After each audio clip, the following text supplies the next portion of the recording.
in Lekki Phase 1 used to gossip about only three things: traffic, cheating boyfriends, and AMVCA red carpet looks, until the makeup artist came. Nobody knew her real name. Nobody knew when she arrived. One morning, her beauty studio simply existed on Admiralty Road, a massive white and gold glass box that looked too expensive to belong to anyone they'd ever seen in Lagos. It wasn't there yesterday, but today. Neon lights glowed softly behind velvet curtains, and a black marble signboard hung boldly. The Aura Room by Madam Aisha. Lekki people froze. Wait, who get money build this thing overnight? You sure say na human being own this place? Since when we get luxury studio here? But no one had answers, because the woman behind it showed up the same way her studio did, like she walked straight out of a dream or a nightmare. She was too beautiful. Not Lagos fine, not Instagram filter fine, but the kind of beauty that made other women hold their breath and made men's voices crack when they greeted her. Her skin looked poured. Her lips looked painted even without lipstick. And her eyes held a kind of light that didn't look entirely human. They said her face was so perfect it looked like God used a golden pencil to draft her before creation. But her beauty came with silence, stillness, a calm that felt rehearsed, practiced, predatory. She said little, smiled even less. But by the second day, every Lekki wedding planner, every baby girl, every influencer and politician side chick was scrambling to book her. People started whispering, "Omo, her makeup dey last die o. She touch your face once, you go look like angel we just land. Even the mirror sef dey shock when she finish." But there was something off. Every time a client came out of her studio, they glowed. But their eyes looked tired. Their laughter sounded weaker. Some said they felt dizzy or slept for 12 hours afterwards. Nobody connected the dots. They only knew one thing. When Madam Aisha touched your face, you didn't just look beautiful. You looked like someone else, someone better, someone unreal, someone she could take something from. And every night, when her last client left and the lights inside dimmed, a dark shimmer moved across her mirrors, like unseen hands dragging across the glass. Lekki didn't know it yet, but the city had just welcomed its most dangerous visitor. And she hadn't come for fame. She hadn't come for money. She came for faces, for youth, for beauty she could steal, one brushstroke at a time. People in Lagos only saw Madam Aisha, the luxury makeup queen. None of them knew the thing that wore her face wasn't born in any hospital. Her existence started 6 years ago in a small forgotten town outside Ibadan, a town people now call Aba Oku, the town of corpses. Because of her, not the woman, the spirit inside her. The ritual night happened on a Friday midnight. There was no moon, no wind, even the owls refused to scream. Aisha, back then, was just a young apprentice makeup artist walking home from a wedding job when she heard singing coming from an abandoned shrine behind the road. Children's voices, soft, sweet, wrong. She should have run, but the song pulled her. Inside the shrine, 7 elderly women stood in a circle, not breathing, not blinking, their eyes rolled white. In the center of the circle was a calabash, glowing like someone trapped the sun inside it. Aisha froze. One of the women turned her head without moving her body and whispered, "Ewa, we have been waiting for your face." Before she could scream, they grabbed her, cold hands, too many fingers, and dragged her into their circle. The calabash light burst upward, and the women began chanting. Not Yoruba, not any language humans speak. Something older, the kind you don't translate. Aisha's skin changed first, became smooth and glowing and impossibly flawless. Then her eyes darkened like two pits. Then her breath stopped. For 30 whole seconds, she was dead. And then, she opened her eyes again. But whatever woke up wasn't the same Aisha. She didn't scream. She didn't run. She just smiled. A cold, beautiful, unnatural smile. And all the women knelt before her.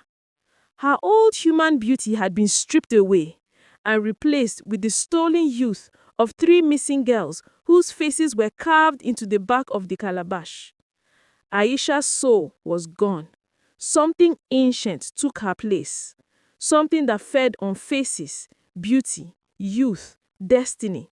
And it demanded one thing: go to the cities, grow powerful, and bring me souls. 2 weeks later, the mysterious studio pattern began. The first luxury studio appeared in Ibadan. Nobody saw construction, no noise. Just one morning, it was there. People swore it appeared overnight. Golden mirrors, velvet chairs, perfect lighting. Too expensive, too magical, too sudden. Aisha dominated Ibadan in 3 months. Every bride, every influencer, every big girl wanted her hands on their face. But the aftermath, hey! That's when the nightmares began. At first, it was whispers. My skin feels strange. Then the whispers became screams. A week after Aisha touched their faces, women started noticing their skin peeling like burnt efo. Not normal peeling, raw flesh, pus-filled boils, and wrinkles carving themselves overnight. Beauty didn't fade, it collapsed. Faces aged like cursed fruits left in Harmattan sun. Young brides who once glowed on their wedding day suddenly looked 20 years older. Their husbands, they panicked. Some tried to stay supportive for a few weeks. But how do you sleep beside someone who suddenly looks like she aged a whole lifetime? Marriages scattered. Homes broke. Even pastors couldn't explain it. There was no cure, no treatment, no medical explanation. And then came the story that shook Nigeria. A famous Nollywood actress had just done her blockbuster movie premiere, the one she poured her whole career into. Madam Aisha handled her makeup personally that night. 2 weeks later, the actress went completely off the internet. PR team silent, family silent, rumors everywhere. When a hospital worker finally leaked the truth online, the entire country froze. Her face had rotted, skin sagging, boils bursting, half of her eyelashes gone, her beauty, her brand destroyed beyond repair. Unable to face the brutal online bullying and the shame, she took her own life. Wherever Madam Aisha went, beauty died, and she fed on the death. No one realized the pattern. Nobody connected the dots. Different cities, different timelines, different victims. Every case was treated like one strange incident. She never stayed long enough for patterns to form, and she never, ever allowed pictures or videos around her. And before suspicion could gather, Madam Aisha always vanished. No forwarding address, no goodbye. Just a locked studio and customers left to battle a horror no doctor could explain.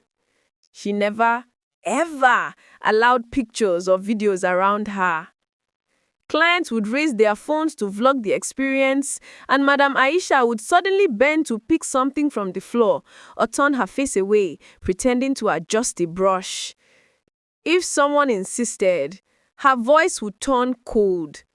I don't show my face, just your beauty. Focus the camera on yourself. That was her rule, her protection, her disguise. And with that mystery, she packed up quietly and moved to Lagos, Lekki, where her next victims were waiting. She arrived in Lagos the way demons do, without footsteps, without history, without noise.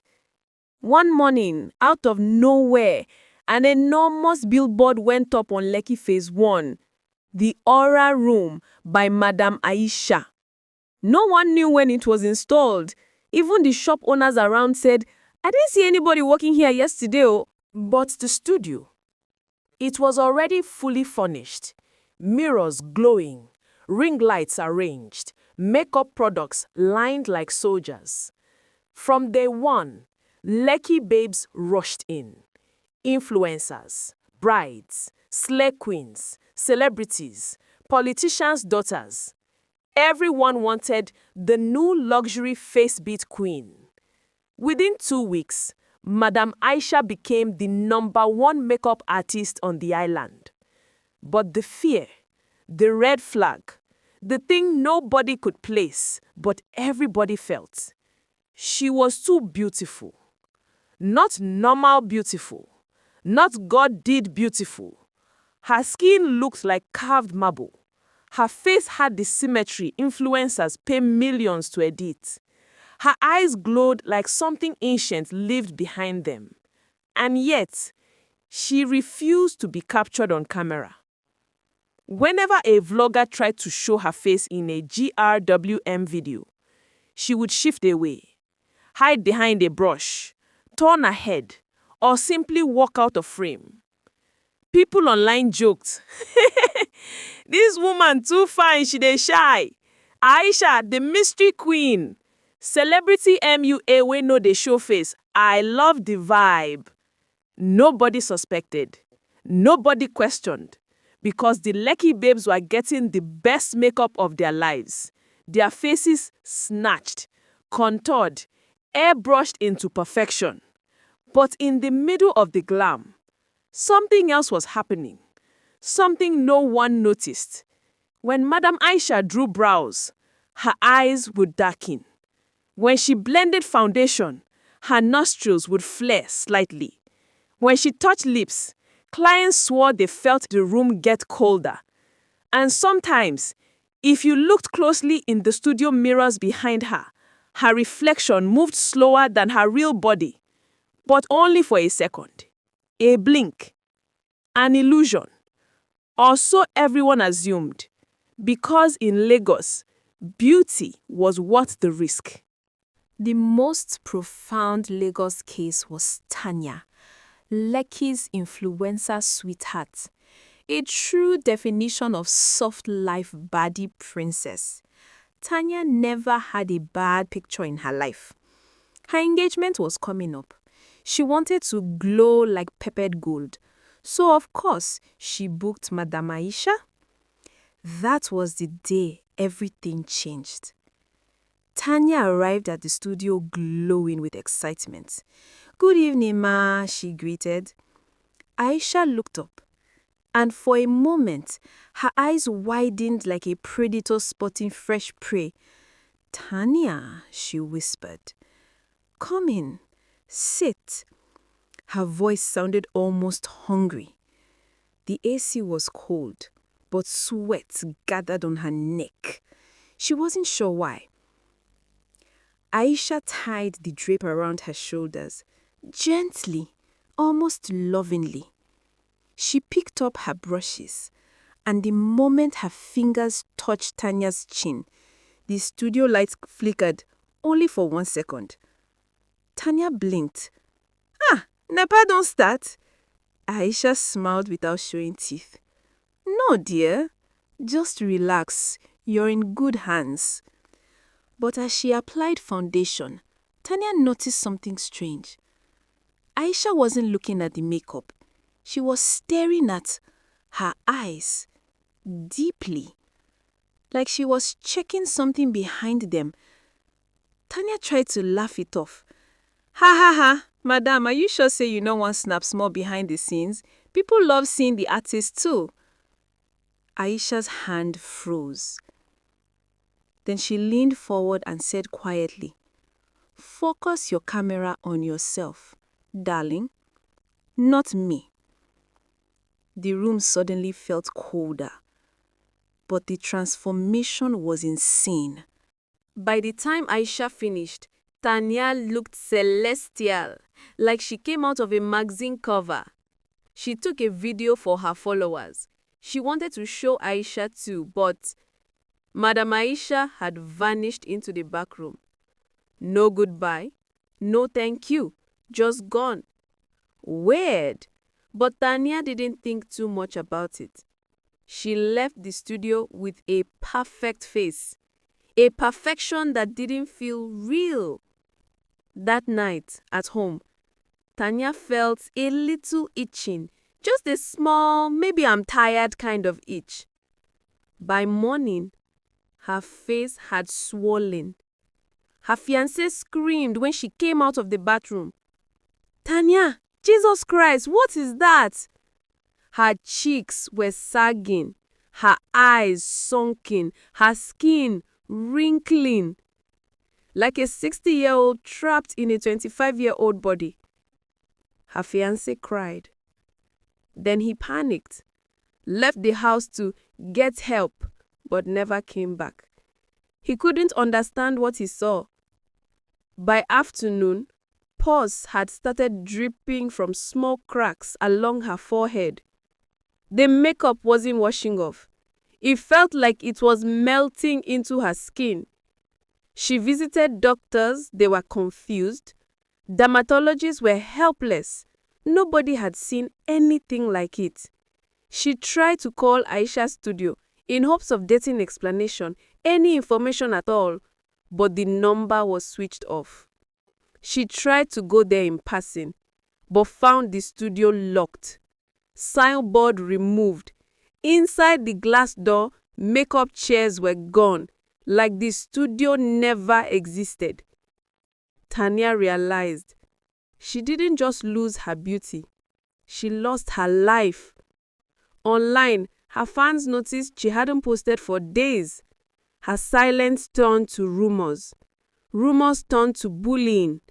And Tanya, already feeling like a monster in her own skin, couldn't endure. She attempted to take her life. She survived, but her fiancé left permanently. Her family hid her.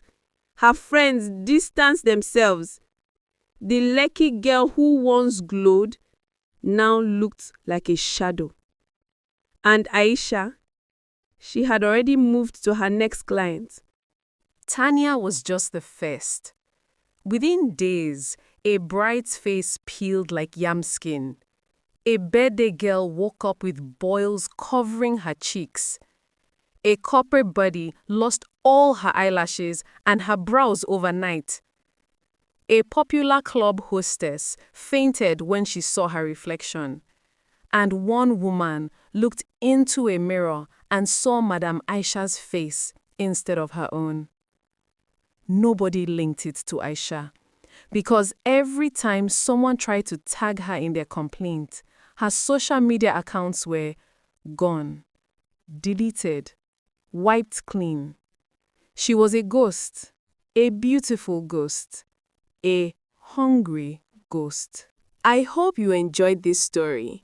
Part 2 is coming soon. Whatever has a beginning has an end. Part 1 was Madam Aisha's beginning, the moment she committed her havoc. But Part 2 will be her end. You know those people you can never successfully attack with evil? Well, that was Madam Aisha's next client. The witches who gave her power were now against her. Now it's a battle between the coven, Madam Aisha, and the next client. Wait for Part 2. Turn on post notifications, subscribe, and comment where you're watching from so you don't miss the next tale. See you in the next story. Stay safe.